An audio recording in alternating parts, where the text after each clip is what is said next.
I've owned properties in 11 states, 17 cities, all over the country. We've brokered almost 10,000 transactions now. Single family homes, income property, that is without a doubt the most historically proven asset class in the entire world. And it's the most tax favored asset class in America.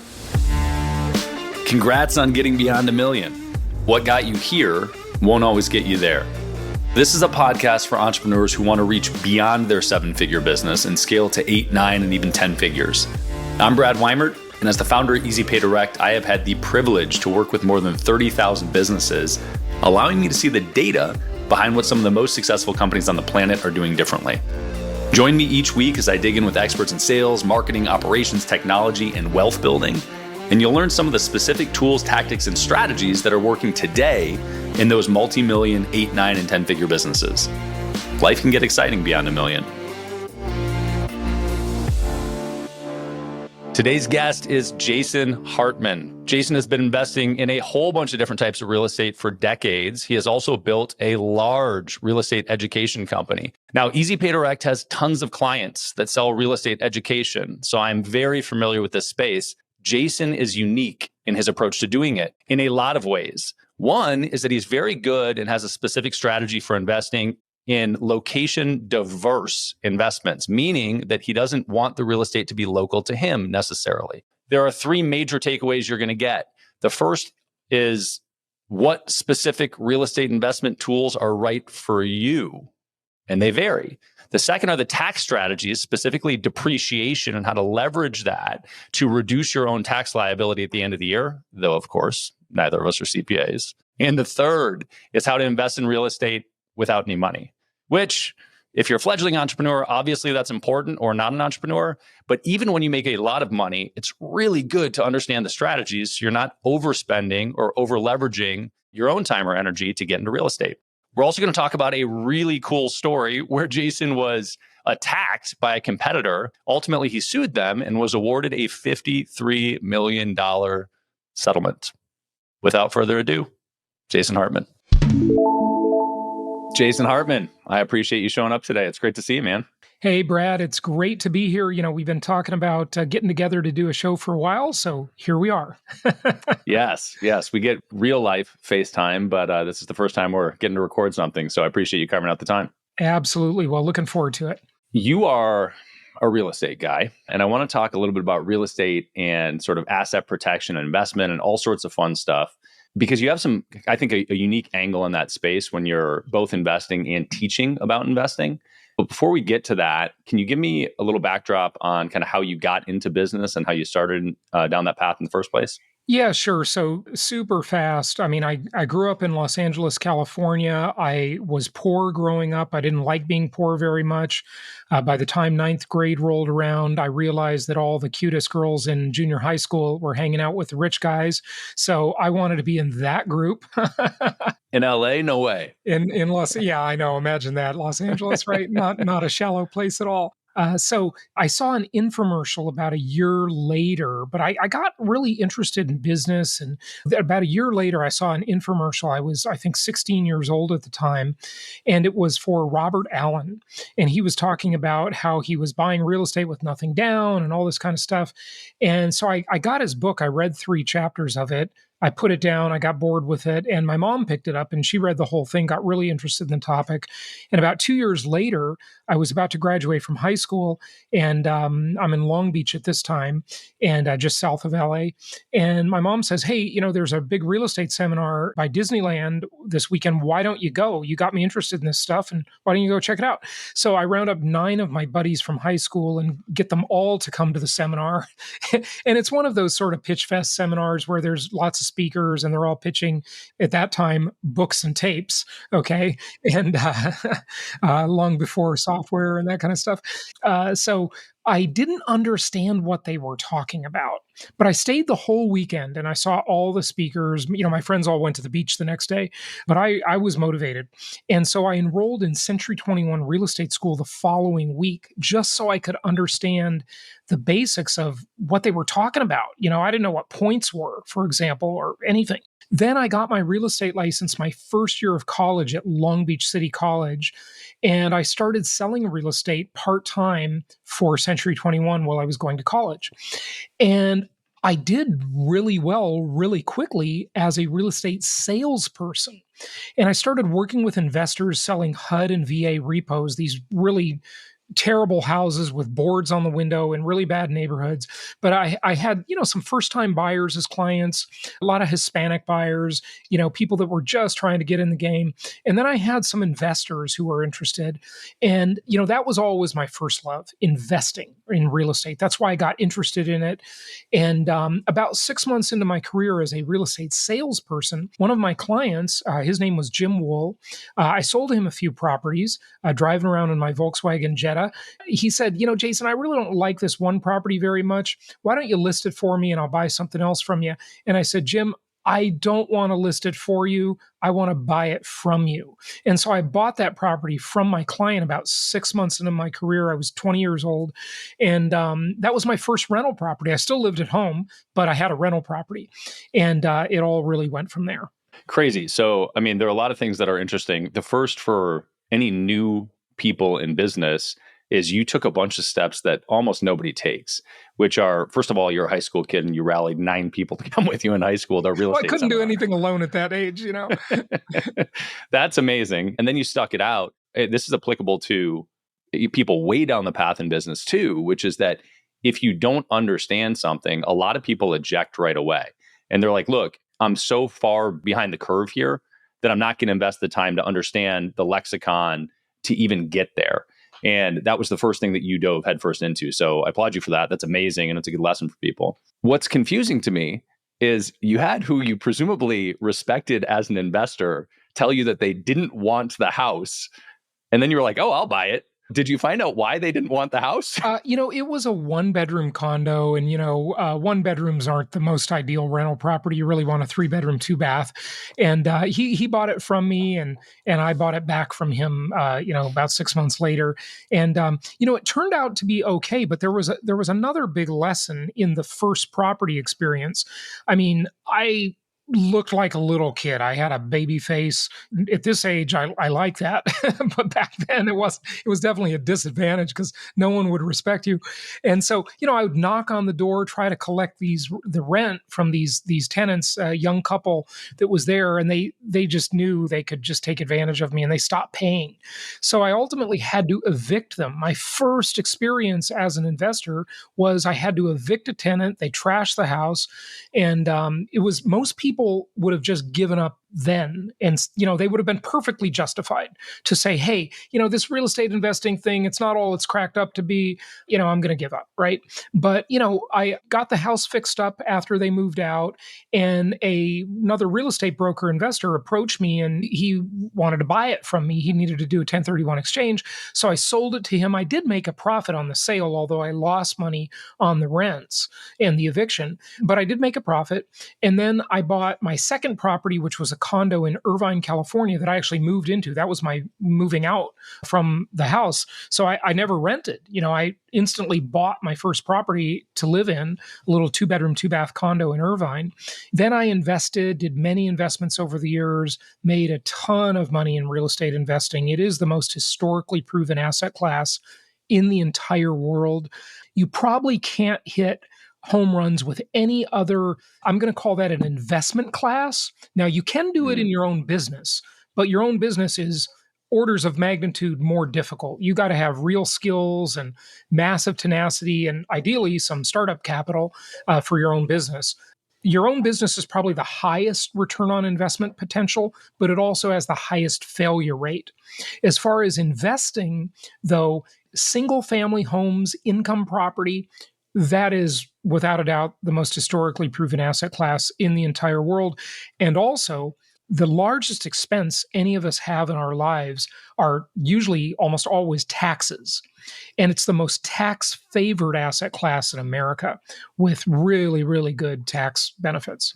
Yeah, huge. And I want to talk about some of those, but I want to talk about kind of the transition to business because Easy Pay Direct has we've worked with thousands of people that sell companies that sell information on how to invest in real estate or how to make money some other way. a lot of those companies make all their money teaching Of how to make course. money. Yeah.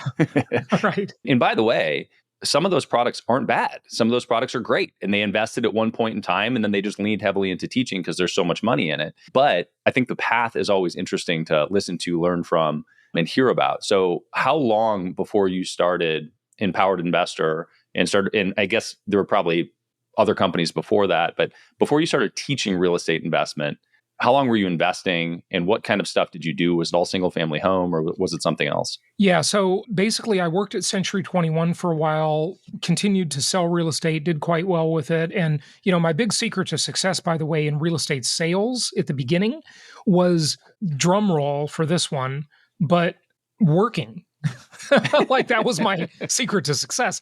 I mean, it was shocking to me, Brad, how many people in my little real estate office they kind of fooled themselves into thinking they were working by showing up at the office, chit chatting with people, complaining about management.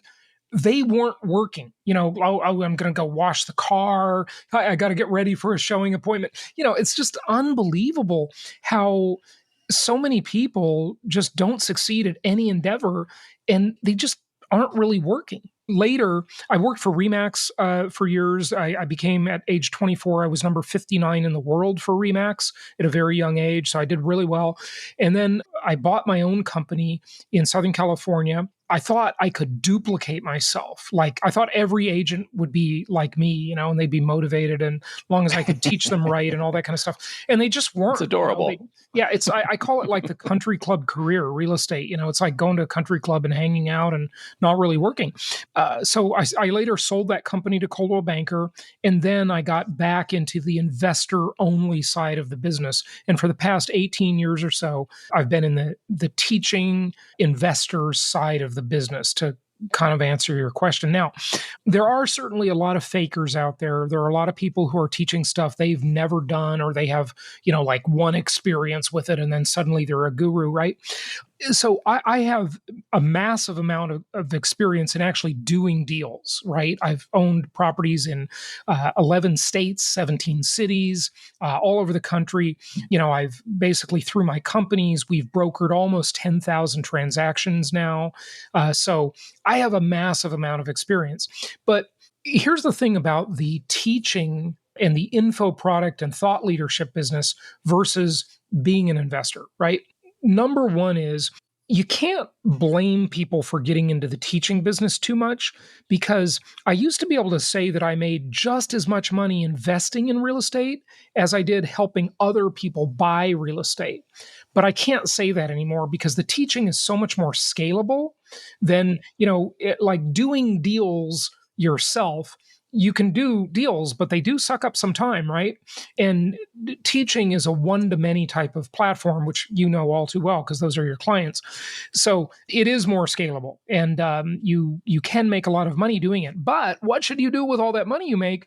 You should invest in real estate, right? Yes. So you've got full circle there, and you've still got the best asset class, right?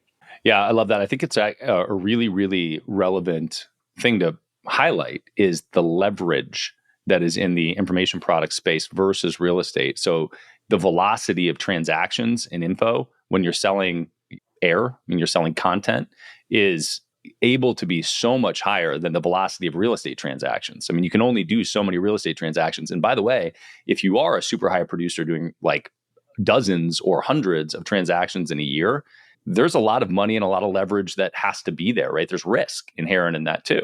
Right. But I do want to say, though, the real estate investment itself offers more leverage than any other investment, and leverage obviously through the debt, but also, think about this for a moment. Are you an iPhone or an Android person?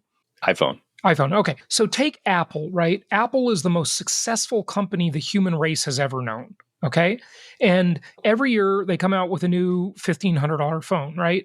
And if you look at how much money Apple is able to get, how much of someone's income they're able to get. I mean, maybe you get a new phone every couple of years, maybe you get a new laptop every couple of years, you buy some other devices, an iPad, some, ear things, whatever, right? AirPods. Maybe on average, someone, who's got, a few bucks, right? They're spending $1,500, $2,000 a year with Apple. And, that's the most successful company the world has ever known. But think about, as a real estate investor, how much share of income you get from your tenants.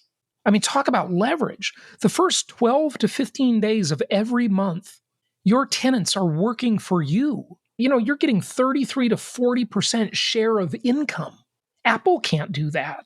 Apple's not even close to that, right? If someone makes $70,000 a year and they spend $2,000 with Apple, right, or $1,000 with Apple every year on average, they're going to spend way more than that on their housing. And, you get to use the bank's money to acquire the asset, 75, 80% of it, and then you get someone else to pay the debt. That's a massive amount of leverage. And then you get tax benefits, inflation-induced debt destruction. I mean, there's tons of leverage in the real estate asset. So that's why I like it. And I think that's why everybody likes it so much. You can't do that with stocks, bonds, mutual funds, crypto, precious metals, anything else. Nothing else has the unique multi-dimensional characteristics of a real estate investment, specifically an income property investment.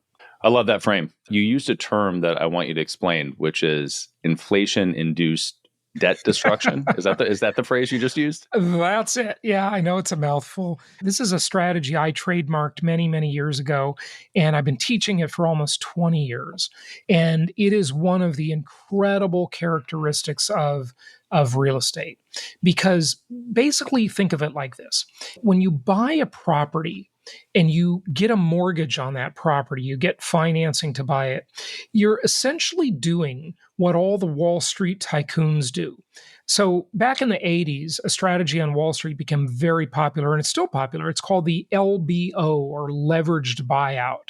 Okay. Mm-hmm. And basically what these Wall Street tycoons, you've all heard of T. Boone Pickens, Carl Icahn, all the rest, right? There's a whole bunch of them. And all the private equity people, basically their strategy of the LBO is this, and it's a killer strategy. It's a home run strategy.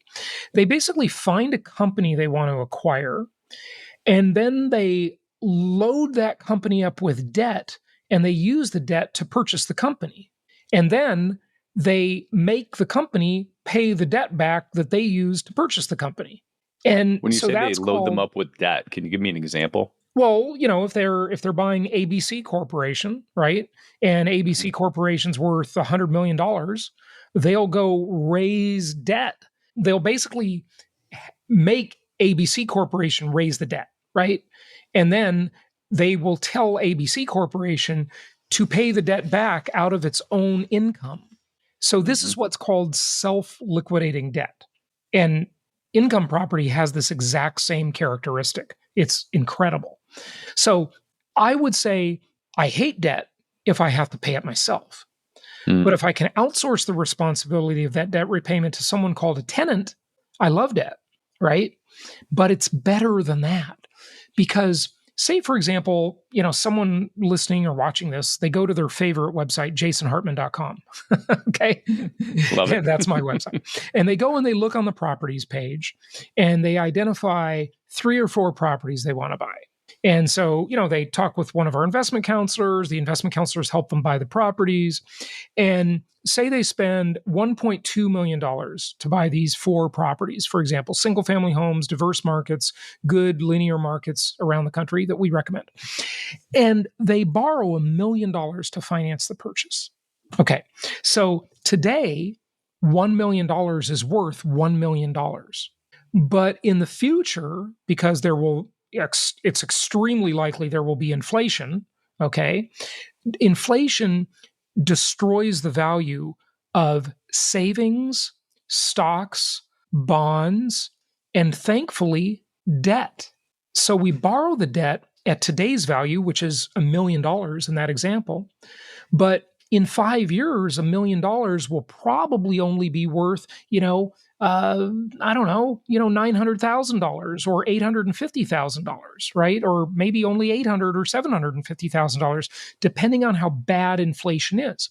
So each of those dollars that we borrowed is now worth less, and we get to pay them back over time at a lower value. This is called inflation-induced debt destruction. I know it's a mouthful, but this is an incredible characteristic that very few people understand. Most people, Brad, when they buy a property, they think, okay, I'm going to buy low and I'm going to sell high. That's my whole strategy, right? And they love that appreciation they get. But there's a hidden benefit, like the iceberg, most of it's below the surface of the water. And that benefit is that they're actually paying the debt back in cheaper dollars. Well, they're not even paying it, the tenants are paying the debt. And so the monthly payment is debased by inflation. So it gets lighter and cheaper to pay over time. And the balance of the loans gets cheaper and lighter to pay over time with inflation. And the asset itself, the real estate, that's a commodity. I mean, I'm in my house, right? Behind me is a wall, and that wall is made up of lumber, drywall. Inside it, there are copper wires. Below me is concrete. In front of me is glass and steel. Okay. And all of these commodities are hedged to inflation, they're indexed to it. So when we have inflation, the value of the property goes up, and all those what I call packaged commodities that are the ingredients of the house, petroleum products, energy, labor, et cetera, all those things I mentioned, and those go up. Well, the value of the debt goes down. So this is like an incredible set of characteristics that really nobody has access to these multidimensional characteristics like they do with income property. Beyond a Million is brought to you by Easy Pay Direct. If you're an entrepreneur and you are still using a product like Stripe or PayPal to accept payments, it is time to find out why the largest names in your industry would never consider doing that. Check out easypaydirect.com/BAM to find out more.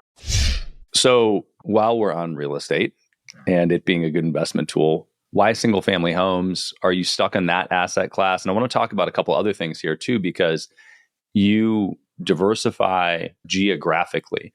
And I'm terrified of that proposition. So I'm very geographically fixated on areas that I know thoroughly and ideally I'm present in.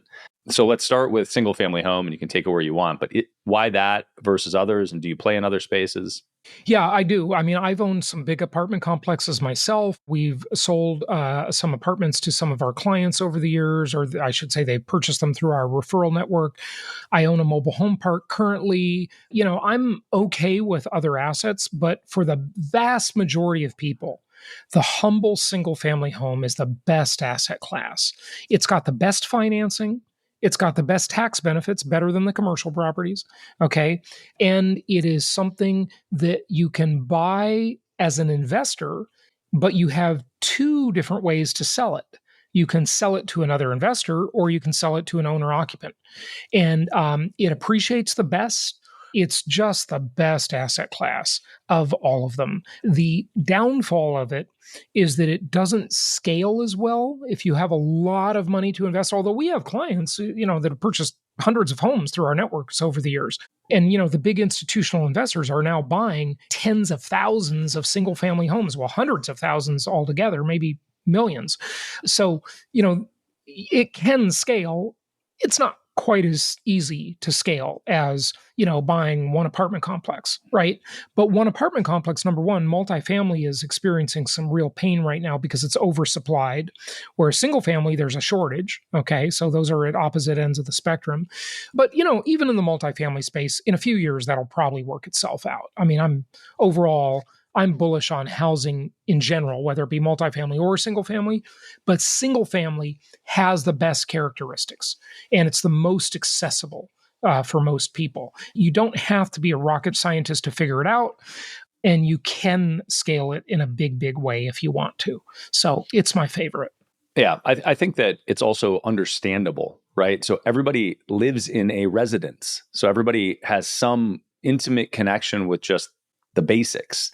When you talk about getting into mobile homes, apartments, and you know, then you can introduce all sorts of different types of commercial, retail, warehouse, hotel, et cetera. You can make money in anything. Look, I mean, there's lots of ways to make money in different real estate assets. I'm just saying, for me, I think the single family is far and away the best for the vast majority of people.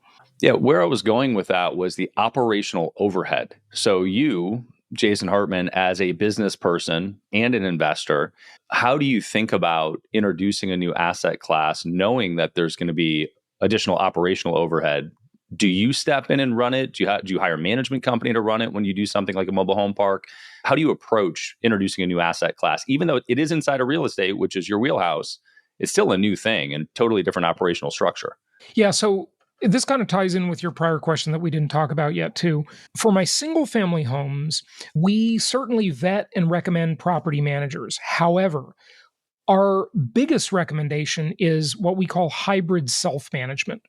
And Brad, if people told me I could do this 15 years ago until I was proven that I could do it really quite easily, that you could manage a single family home or a portfolio of them remotely, I would have said you're crazy. But it's really quite easy. And we provide all the tools that help people do that and all the education. So we recommend people self manage their properties. It actually takes less time than managing a manager. Okay. But that's a rabbit hole that takes a little while to go down. With another type of asset class, like, for example, my mobile home park, I have an on site manager that manages that. But myself and my client that I partnered with on that deal, we manage the overall park. Okay, remotely. Neither of us live near that park. Okay, but we manage it. We just have an on site person who, does day to day type stuff. When you say you manage the overarching, what elements are you managing? What are they Well, managing? the bookkeeping aspect, the decision making for bigger decisions, things like that. I mean, it's 120 units. So, That's not a small mobile home park, and they are yeah, it's not managing the the biggest, but tenants. it's not the smallest. Yeah. Yeah, there are a lot of tiny ones out there. Yeah. Sure. So they're managing the tenant relationships, and mobile home parks are interesting because there are kind of two different models, right? You can rent the pads, and people can come in and out with their mobile home parks, even though there is a cost to that, and there isn't huge transition. Or you can rent the actual units. You can own the mobile homes and rent the units. Most investors don't want the park owned homes, mostly. They just like to rent the pads. And why is that? It's just easier and you can make money renting the pad. In fact, there's a book called Deals on Wheels by Lonnie Scruggs, which made famous the idea of Lonnie deals. So if someone is listening to this and, doesn't really have much money and they want to get started in the real estate game, buying a mobile home and renting it out or turning it into a lease option or rent to own deal is a pretty good strategy for someone who's, like a beginner who just doesn't have any capital. Because to buy a single family home through our network, you're really going to need a bare minimum of about $40,000. Okay. And, to get a better one, you're going to need more, right? 20 to 25% down. So, with very little capital, the Lonnie deals is an interesting strategy. What's the construct of a Lonnie deal? Because I've heard of a Lonnie deal, but I don't know. I don't know what it is. Yeah, basically, it's this idea of buying a cheap mobile home for very little money, and then putting a tenant buyer into that home. And there are different laws in different states, so you gotta gotta know what you're doing, obviously, and basically selling it to them on a rent to own type of arrangement.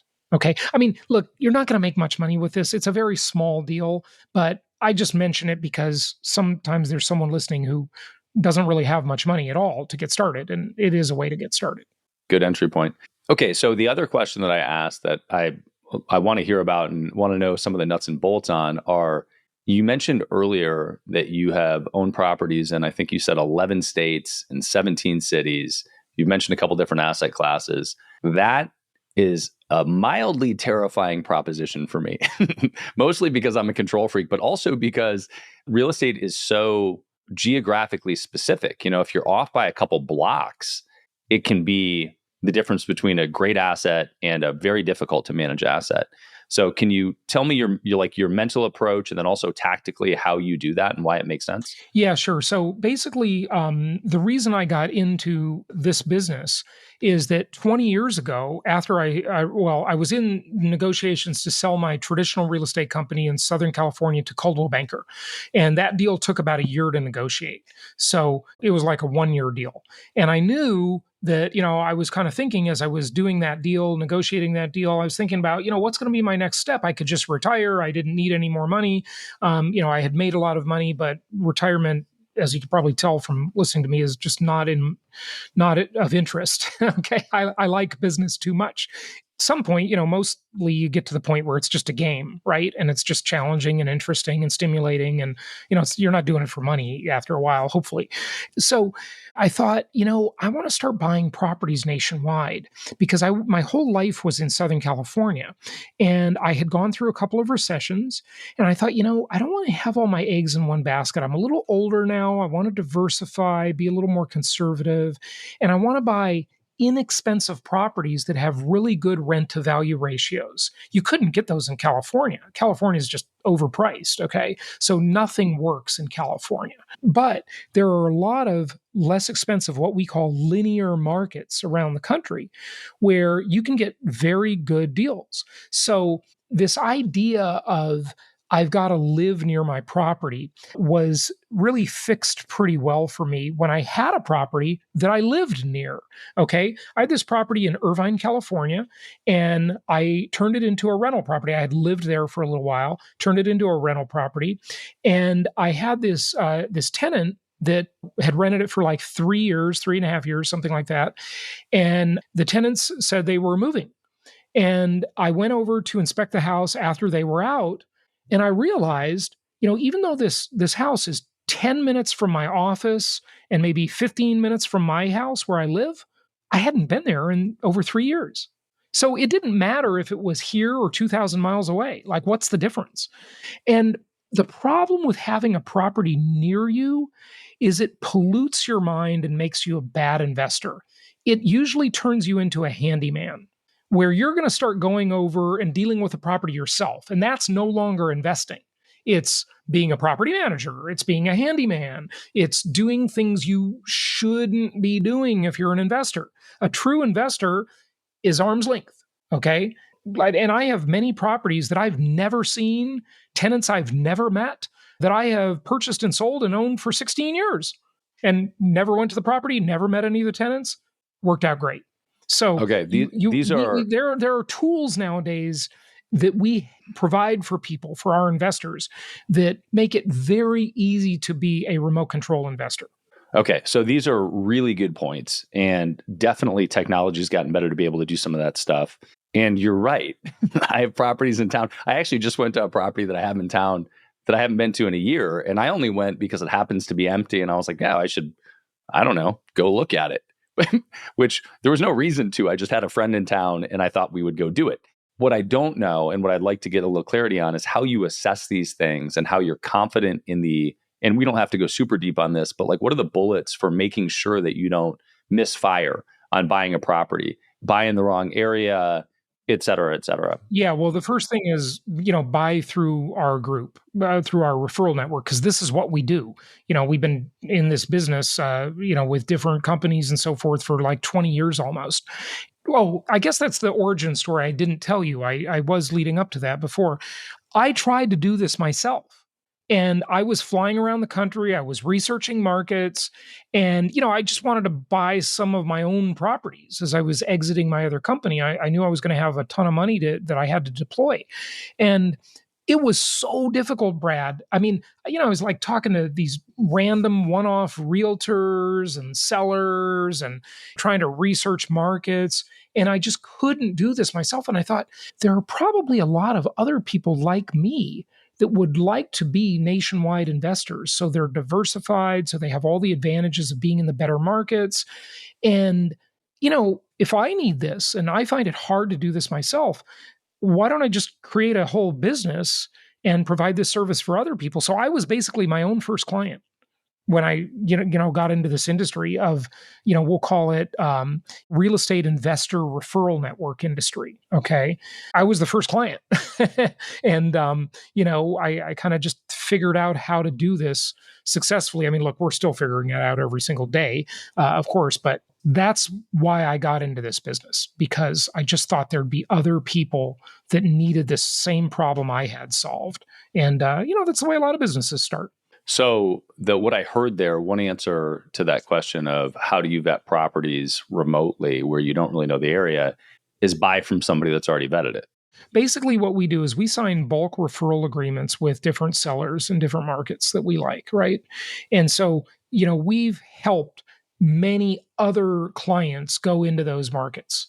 That's what happens when we get another client that wants to go into that market. We have a track record in that market. We have lots of experience with our teams on the ground, our boots on the ground, and with that market. We like to say we are area agnostic. So, when a market stops working, we stop recommending it and we just go to another market, which is one of the benefits of not having a physical office in that city or in that neighborhood, because we have no cost of leaving. We can just move around and do what makes sense. Now, what makes sense for a new buyer is not necessarily what makes sense for someone who bought a year ago, because the someone who bought a year ago has already got a stabilized property. It's probably performing great, and they just stay put and keep running their property. And we help them and support them for, a lifetime, basically. But a new buyer may not have as much luck going into that market anymore because things do change. It's very dynamic. For sure. So let's shift and talk about that business, because we've got, I think, a number of interesting stories behind this. But you did a bunch of investing, you sold a brokerage, had a bunch of money to deploy, moved into investment. I mean, I was already investing. It was just all in Southern California before that. Got it. And at some point that evolved into, or was the conduit for educating people around it. So how did the education business start? Did you start with, a network is a tough thing to build, right? That's generally, to get that network effect where you have two sides for the transaction. It's not a simple thing to do. And so how did that happen? The nice thing is, I started in this industry of the real estate investor industry in Orange County, where I was based, where I was already a pretty famous local realtor. Okay. And I already had lots of clients, and they were in that Southern California market, and they thought the same thing I did. It's too expensive. Nothing works. You can't make the numbers work on expensive rental properties. They've got to be entry level houses. So basically, I just started hosting little seminars at my office in Newport Beach, California. And that's one of the offices. I had a couple of them. The Coldwell Banker didn't buy because they had just purchased another company there. So I still had that lease, right, for another couple of years. So I just kept it and used it for my investor business. And I started hosting these seminars. And then I started a radio show that turned into a podcast. And, my podcast is now one of the oldest real estate investing podcasts out there. It's been running for, 18, 19 years even now, back since nobody knew what a podcast was. Right. So it sounds like the launch of the information product company wasn't really a launch of an information product company. It was sort of a extension of investing in real estate and connecting with other investors. Yeah. It was basically, it was always an information company or an information business in the sense that we were teaching people things, right? We just weren't doing it en masse until later. How long did you go before you leaned heavy into that? And because, we know each other from the largest real estate investor education mastermind. It's basically every real estate educator in the country is a part of the mastermind. So it's a huge industry and there's a ton of money to be made there. When did you say, hey, you know what? I'm doubling down on the info product company and leaning in heavy there? Yeah. So, I started podcasting in 2005. And so, yeah, I know it was very early, and nobody knew what a podcast was. Hardly anybody was listening back then. And, it all kind of grew out of that, I'd say, that one-to-many type of teaching. Got it. Where I want to take us here is, as you grew this, eventually you ran into a rather significant challenge with a competitor. I'd love to hear the story, but can you give me an idea of size and scope of your company at the time and lead us into that? Yeah, so two of myself personally and two of my companies were attacked by a competitor who was trying to gain market share by stealing our market share. And basically, they were posting all sorts of falsities online and telling lies about me and emailing my vendors and interfering in those relationships. So we took them to court. And unfortunately, it was so delayed because of COVID, and the trial kept getting postponed, and it kept costing us more and more money to wait and, just do nothing. Well, before we could actually get to court. So we finally got to court, and we went to federal court in Fort Lauderdale, Florida. I live in Palm Beach, Florida now. And after an 8-day jury trial, the jurors deliberated for about a day over this case, and they awarded me and two of my companies a $56 million jury award against six different defendants that were basically trying to destroy my business and destroy my life. Brad, it was so incredible. They actually hired a marketing agency, a digital marketing agency, to ruin my reputation. I mean, you got to give these people credit. They scaled up. And it was very tough for me. It was very depressing because, I had never had any, client complaints, never been sued by a client in, almost 10,000 deals. That's like unheard of. That, in real estate, it's a very litigious industry. People get sued all the time. I've never been sued by a client. We just really take care of our people, and we provide them with service and answers and assistance forever. And so they were trying to say we were just bad apples and, we're doing all kinds of bad things. And so they were telling all these lies, and we didn't know who they were. They were doing it anonymously. And so we had to hire cyber investigators and, let me just say something to people. If you think you can go online and be anonymous, think again. It's really not that easy to do that, because there are little breadcrumbs that are always left behind. And so these people left breadcrumbs behind. We finally found out who they are, and we named them in the lawsuit.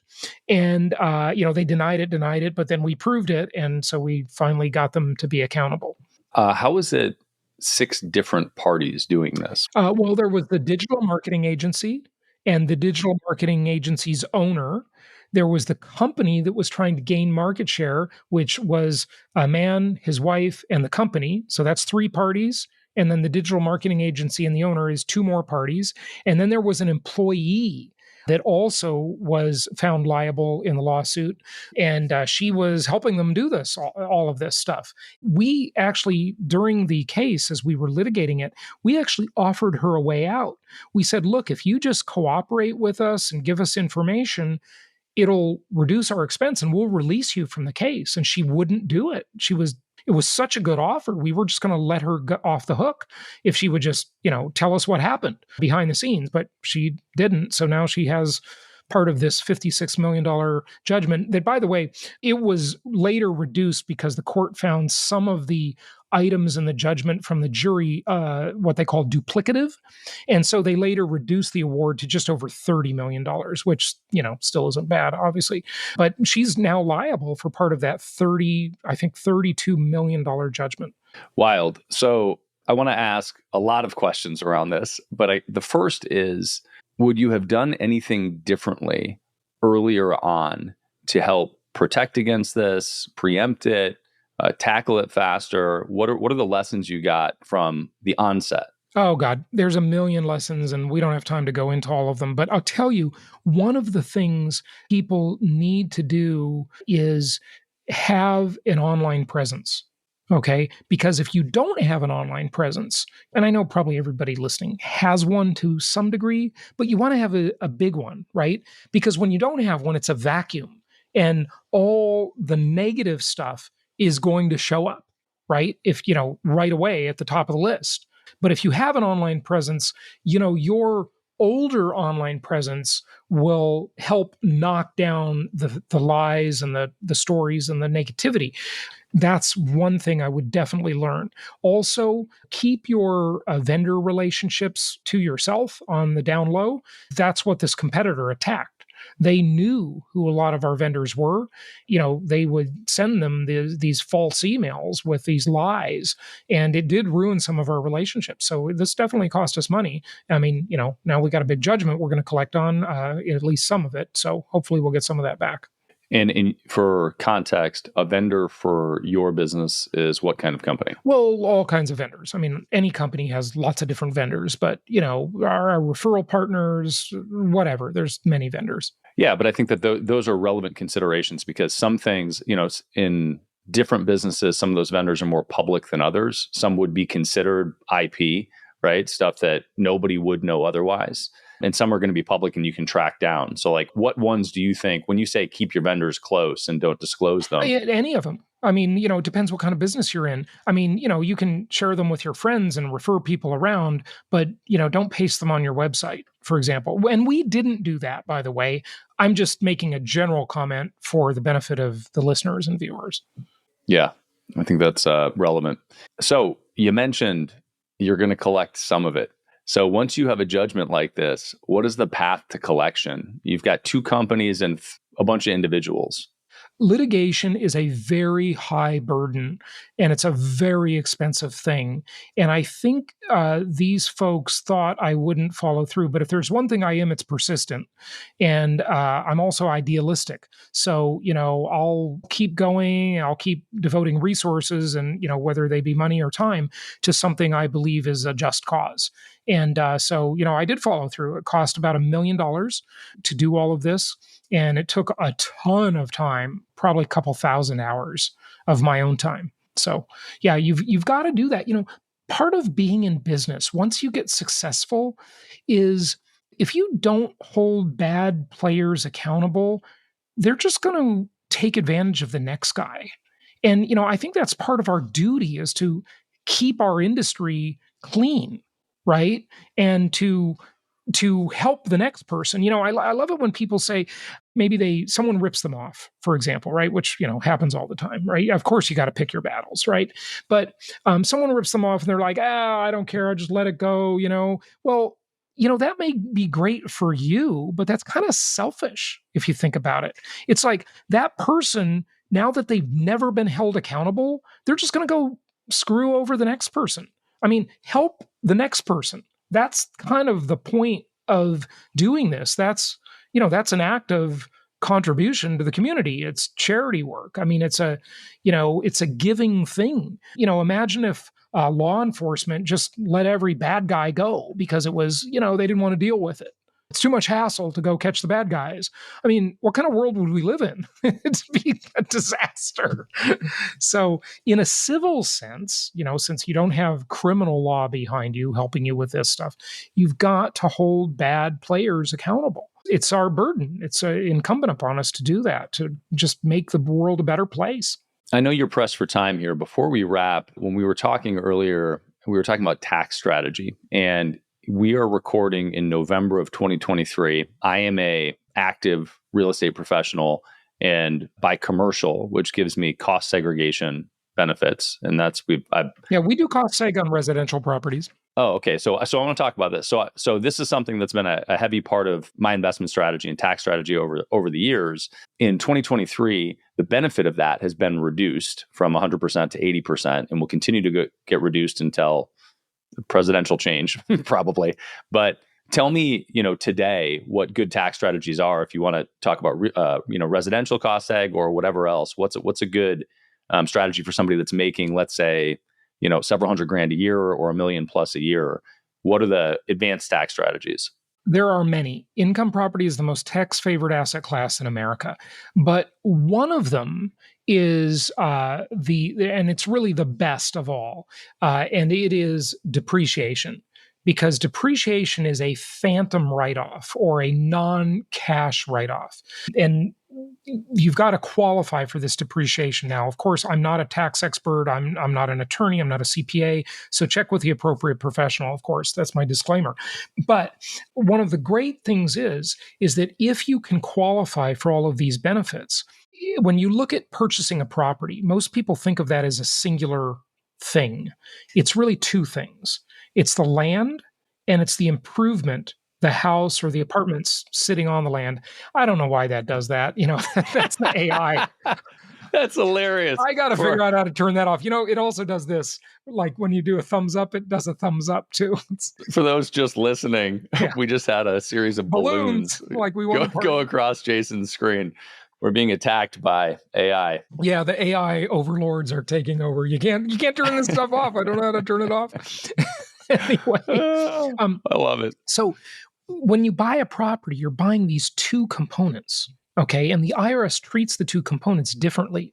The land, the IRS just does not allow you to depreciate it because it'll always be there. But the structure sitting on the land, the IRS allows you to depreciate it if it's residential over 27.5 years, if it's commercial over 39 years. So the residential property has a 25% better tax benefit. I alluded to that earlier. Okay.